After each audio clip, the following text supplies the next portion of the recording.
Eli siis tää video niinku varsinkin Einolle, että se vihdoin tietäis minkälainen tää lauta on.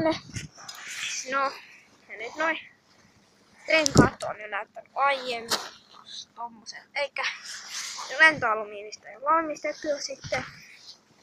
Ohjaustanko näyttää varmaan teidän mielestä aika nuupilta.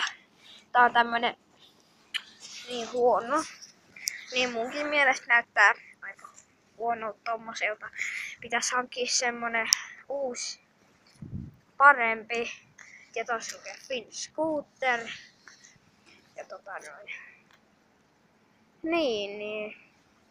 Tommonen se siis on. Ja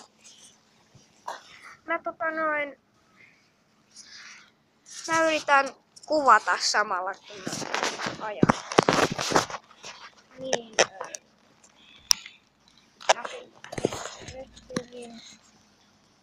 Joo. No niin. Mä en nyt ihan niin hyvin.